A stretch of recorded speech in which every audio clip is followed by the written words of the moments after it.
Je crois qu'une caractéristique de Domeray, c'est sa dynamique économique, hein, grâce aux emplois, sa dynamique sociale grâce à la vie associative, et sa dynamique finalement au quotidien grâce à la jeunesse de sa population, hein, puisque nous avons 30% de la population qui a moins de 20 ans, contre un peu moins de 20% qui a plus de 60 ans.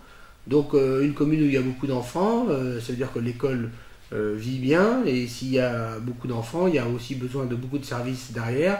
Donc je crois une caractéristique d'une commune agricole, d'une commune rurale, d'une grande commune, avec finalement le côté industriel et artisanal et commercial en même temps. Donc finalement nous avons tous les facteurs intéressants pour pouvoir accueillir de nouvelles familles tous les ans, et elles viennent à Domeray parce qu'elles ont trouvé qu'il y fait bon vivre.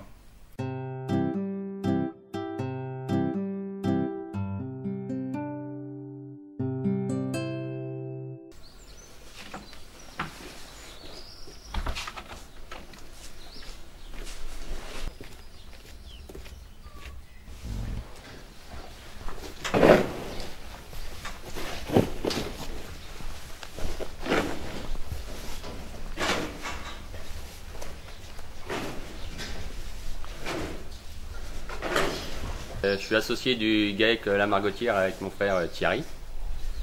Nous sommes installés depuis 1995 pour moi et 1999 pour mon frère.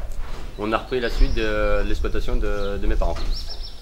Donc, nous faisions la production animale, donc 40 vaches laitières. Ensuite, on a 60 vaches allaitantes et on fait des céréales.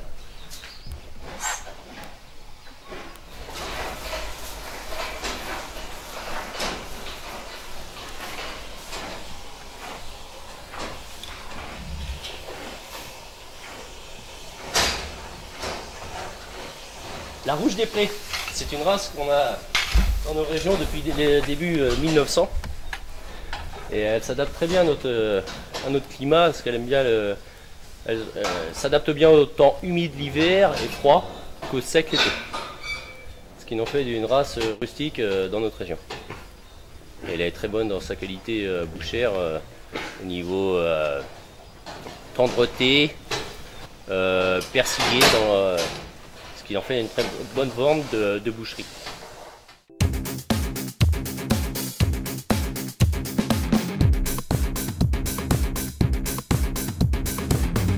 Alors Domeray aujourd'hui, pour une population de 1650 habitants, compte 1005 emplois. Donc c'est un ratio étonnamment rare, surtout dans une commune rurale comme Domeray. Et donc nos emplois, nous les devons à nos entreprises, bien sûr. Après, nous avons bien sûr notre agriculture, hein, qui est toujours une agriculture dynamique à Domeray, avec 27 exploitations. Et puis, bien sûr, le commerce, l'artisanat. Nous avons la chance d'avoir le minimum du commerce pour le service nécessaire au quotidien.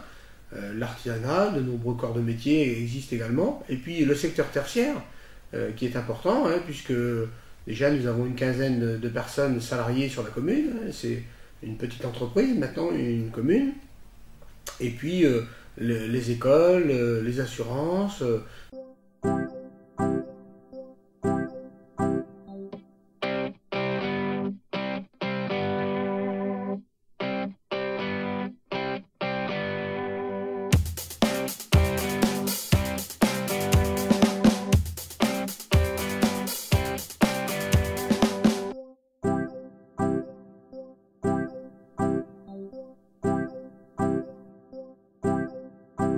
Cette société Siam est née en 2001 sur la commune de Domeray. Et le métier historique de cette société, c'est de faire de l'assemblage d'ensembles électromécaniques, c'est-à-dire des ensembles complets qui vont regrouper des composants de provenance technologique différentes, qui vont aboutir sur des produits qui vont être utilisés par les utilisateurs sur la voie publique essentiellement. Dans un premier temps, je parlais tout à l'heure, on a d'abord en 2001 assemblé des sanisettes publiques pour le monde entier. Et puis rapidement, on s'est intéressé au système d'affichage et au système d'éclairage pour vocation publicitaire essentiellement et de communication. Riva est une société qui a été fondée en 1952 par M. Gustave Riva, qui est de Domeray. et qui a grandi donc au travers des années. Il a commencé par un petit atelier, je pense, de réparation de machines agricoles. Puis après, ils ont pris la concession d'une immeuble de Mercedes. Et la société s'est développée au fil des temps, en commençant à produire des hydrocureurs sur la base de châssis Unimog, je pense. Et puis, au fur et à mesure donc, que la pétrochimie s'est développée en France, ils sont partis sur l'activité de la haute pression. C'est mon grand-père qui a créé l'entreprise. À l'époque, elle était dans le bourg du village de Domeray. Et en 1973, quelques années après donc, la prise de fonction de mon papa, puisque c'est en 1969 qu'il a pris la direction de l'entreprise, en 1973, la première pierre a été édifiée sur ce site-là, Zeda du Grand Clos. Voilà, et donc moi j'ai commencé dans l'entreprise en 1981. Et en 1995, j'ai pris le relais derrière papa qui partait en retraite. Nous traitons à peu près 370-380 000 volailles par semaine, que nous expédions pour la plupart 90% en frais. En fait, sur ce site, ici à Siam, sur la grosse trentaine de collaborateurs qui la composent, on a quand même une large majorité de gens qui sont résidents sur la commune. Je pense qu'il y en a à peu près 80%, et les 20% qui ne sont pas sur la commune, ils sont sur des communes limitrophes, ils sont vraiment juste à côté. La société aujourd'hui comporte 275 personnes. À mon avis, 90% sont des personnes de Domeray et des alentours proches. Donc vraiment, nous sommes d'ici, quoi. C'est une entreprise qui a effectivement grossi beaucoup. Quand je suis arrivé, on était à peine 100 personnes. Aujourd'hui, il y a 400 personnes sur le site. Une immense majorité, je dirais même, viennent à 15 km à la ronde.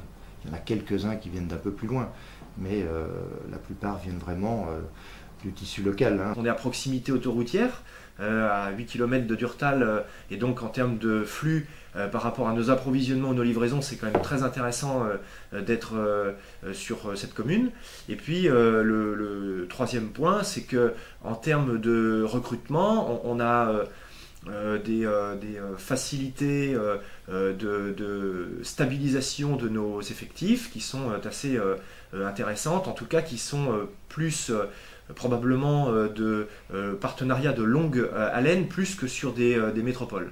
L'avantage de la société Riva, c'est que en communication, nous sommes très bien placés parce que nous sommes juste aux portes de la 11, qui dessert donc Paris directement, ainsi que Nantes. Donc on est sur un axe presque. Et puis côté communication, le TGV dessert Sablé, Angers, Le Mans. Donc vraiment on peut facilement communiquer et puis accéder à Roissy donc en 2 heures de temps maximum, quoi. Ce qui fait que on est très mobile à partir d'ici, tout en étant retranché dans un site je dirais agréable, dans un environnement agréable et calme. Et puis à 2 heures donc de la capitale ou des aéroports. C'est bien placé, c'est vrai, par rapport à, si on parle géographie, par rapport notamment à tout ce qui est région parisienne, puisque effectivement l'autoroute est à moins de 10 km ici, hein, en prenant à Durtal. Donc c'est vrai que c'est un atout. C'est un atout pour la partie, on va dire, clientèle. Hein, puisque Paris, c'est quand même au moins 20% de la population française.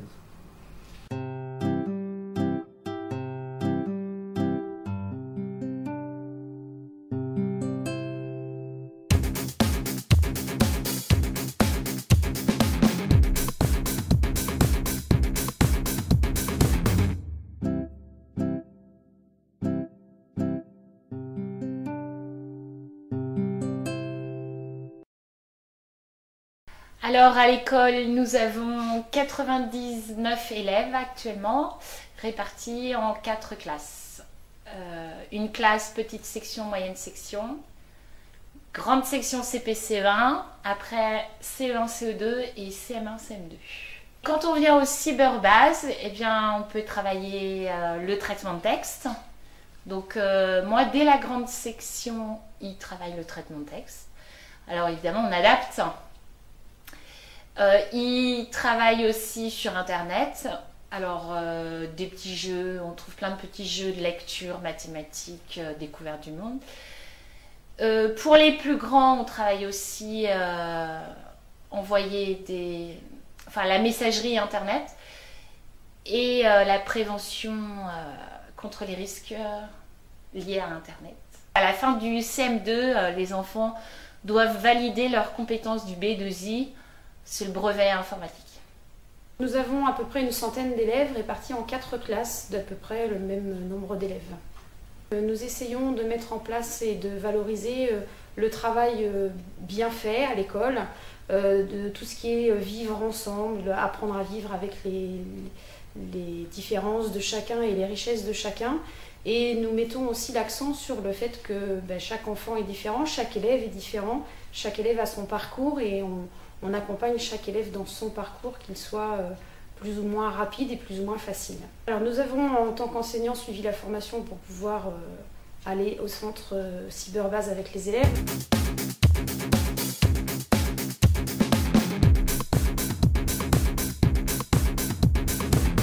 Ce travail consiste à accompagner les enfants dès l'âge de 3 ans jusqu'à 17 ans, avec le service enfance de l'accueil de loisirs et le service jeunesse pour les 11-17 ans au foyer et l'espace jeune Mille Club.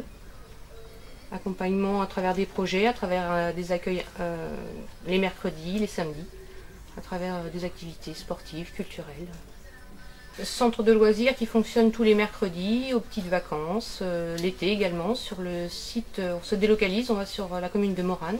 Le Mi-Club qui est situé rue Charles de Gaulle à Domeray, de 11 ans à 17 ans. Au niveau des ouvertures, donc tous les mercredis, de 14h-17h, également le samedi, sur les mêmes horaires. Et pendant les vacances, tous les jours, du lundi au vendredi. Alors c'est un service qui est intercommunal, mais géré par l'UFCV, l'Union Française des Centres de Vacances, sur l'ensemble des portes de l'Anjou. L'espace jeune de la communauté de communes Les Portes de l'Anjou peut profiter des 3 espaces mis à disposition sur les rairies d'Urtal ou d'Aumeray. C'est la première année que je suis inscrit et avant je venais avec mon grand frère. Tu t'amuses, tu as une table de ping-pong, un billard, des jeux de société, baby-foot. Il y a même des ballons de foot pour jouer derrière là, sur le skatepark.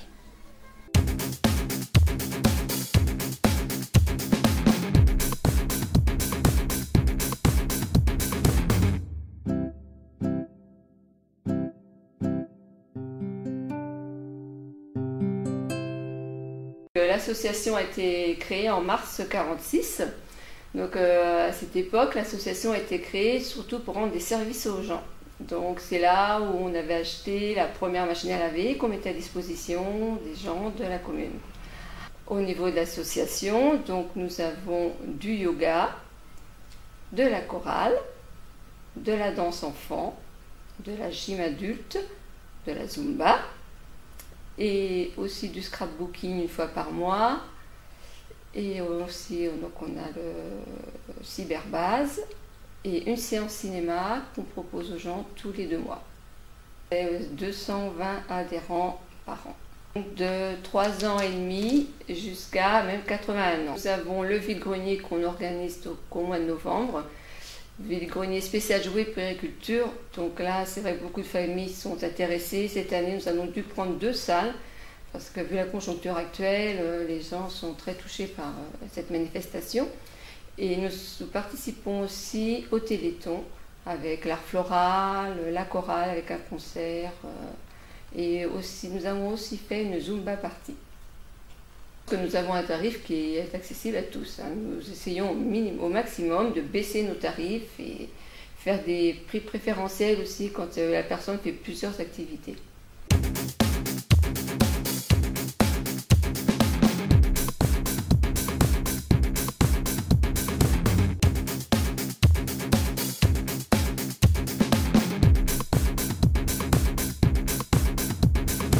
À Domeray, ils y viennent par l'emploi et ils y restent grâce à l'emploi, mais aussi grâce finalement à d'autres facteurs accueillants que notamment la commune met au service. Donc c'est des infrastructures, notamment On a parlé de l'école, on a parlé du local cyberbase pour faire de l'informatique pour le grand public et les scolaires.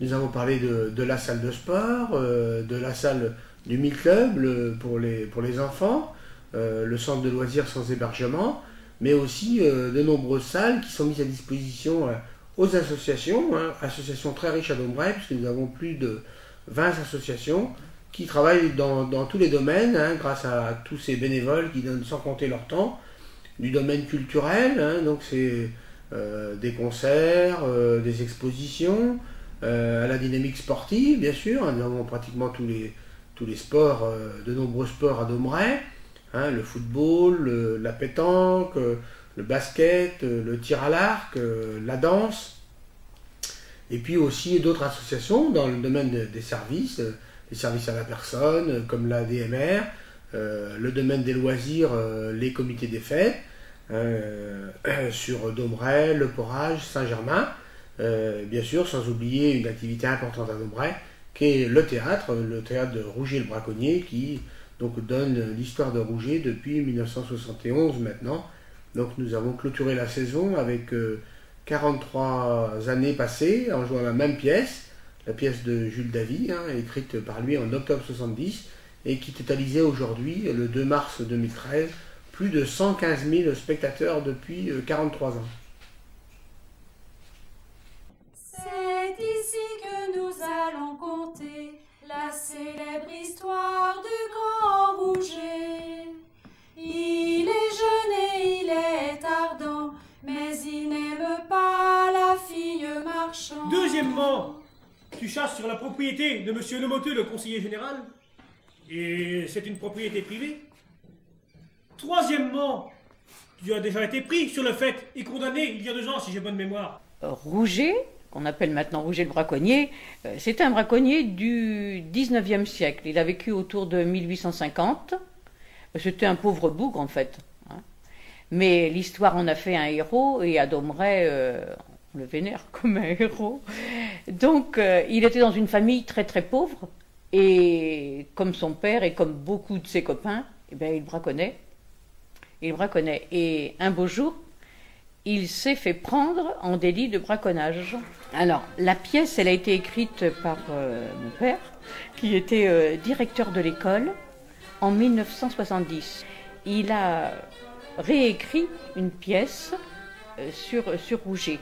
Mais il s'est inspiré des archives, et il est allé aussi voir les gens qui n'avaient pas connu Rouget, bien sûr, mais qui avaient entendu parler de Rouget par leurs grands-parents, leurs grands-oncles, etc. Elle est jouée depuis 71, tous les ans, en janvier et février. C'est vrai que de la mi-janvier à la fin février, eh bien, on est une centaine de personnes à se retrouver là tous les week-ends, et finalement 7 week-ends là où on vit pratiquement tous les week-ends ensemble, quoi. Et il y a des chants donc des quarts de Mayenne, Sarthe, Loire-Atlantique. On en a vu de la Vienne, puis du Maine-et-Loire bien sûr aussi. Dans les pas de Rouget, on le fait depuis 2004. 2004. Alors c'est un spectacle qui dure 2h30. 2h30. Alors c'est en extérieur, c'est dans le petit village de Saint-Germain. Il y a une église, l'église dans laquelle s'étaient mariés les parents de Rouget et Rouget lui-même. Et donc le groupe de spectateurs se déplace d'un point précis à un autre, et pendant toute la durée de la petite balade, il y a des scènes de Rouget qui sont données dans la nature. Tous à l'unisson, amis spectateurs, nous vous remercions. Si vous l'aimez bien, revenez voir jouer Rouget le Braconnier.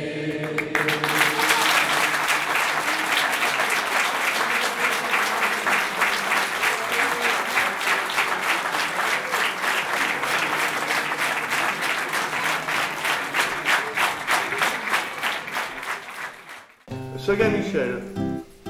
Et donc là, vous êtes le premier Rouget alors? Voilà. Il a commencé en 71.